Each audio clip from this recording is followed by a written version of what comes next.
She ruled the fashion world with a signature bob and dark sunglasses.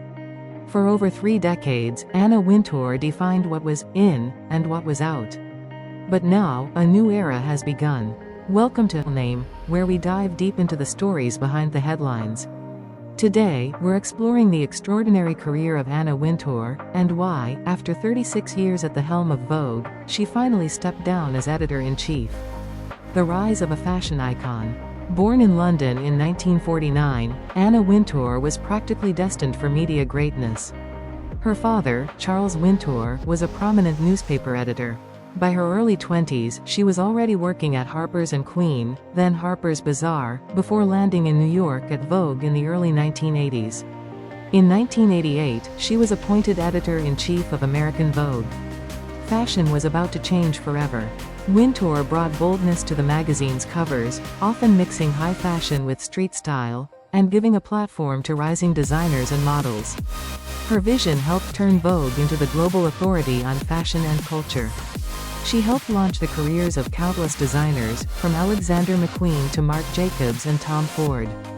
Her icy demeanor, demanding perfectionism, and unmistakable look made her both revered and feared. She became a fashion myth, immortalized in pop culture, most famously through the character Miranda Priestly in The Devil Wears Prada. An era of influence. But Wintour wasn't just about glossy pages. She wielded real power behind the scenes. As chair of the Met Gala, she transformed a once stuffy museum fundraiser into fashion's biggest night. The guest list? Curated by her. The themes? Approved by her. The seating chart? Controlled by her. She also played a quiet but powerful role in American politics and philanthropy, fundraising for Democratic candidates and supporting causes ranging from AIDS research to the preservation of arts institutions. Internally at Condé Nast, she rose to become artistic director in 2013, and later chief content officer. She wasn't just editing Vogue anymore, she was steering the entire editorial strategy of the media giant. But power, as always, comes with scrutiny. Cracks in the glass. In the 2010s, the media landscape shifted. Print declined, digital rose, and fashion culture began demanding more diversity, inclusion, and transparency. Amid the racial reckoning of 2020, Vogue and Condé Nast faced criticism for their lack of black voices and executives. Former employees publicly criticized the company's culture, and Wintour, once untouchable, was now being questioned. In response, she issued a rare internal memo acknowledging past mistakes and her own shortcomings, saying, "I take full responsibility for those mistakes." It was a moment of humility from someone known for being anything but humble. But the industry was changing. And Wintour, now in her 70s, knew the time for transition was near.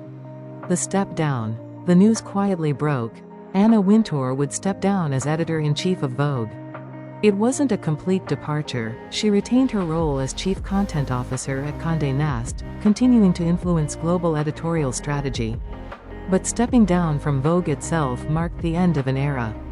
Why now? Sources close to the situation say it was a combination of timing, legacy preservation, and a recognition that the fashion world needed new voices.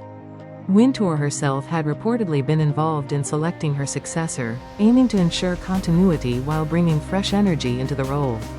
Her exit was not a forced resignation or scandal-driven exit. It was, in true Wintour style, controlled, strategic, and impeccably timed.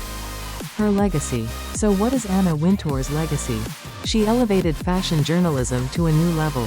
She gave platforms to emerging designers and models who would go on to become legends. She made the Met Gala a cultural event. And she turned Vogue into a global force. Critics will argue she was out of touch in later years, too elitist, or slow to adapt to calls for change.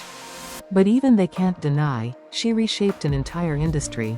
In many ways, Wintour's greatest strength was knowing when to push forward, and when to step aside. Closing. As the curtain closes on Anna Wintour's chapter as editor-in-chief, fashion stands at a crossroads. New voices, new technologies, and new ideas are taking center stage. But her imprint? It's everywhere. Her influence will echo for decades to come, through the designers she supported, the careers she launched, and the very way we think about style, image, and power. Anna Wintour may have left the editor's chair, but make no mistake, she's still watching. Thanks for watching. If you enjoyed this deep dive, don't forget to like, subscribe, and leave your thoughts in the comments below. Who do you think will carry the torch forward?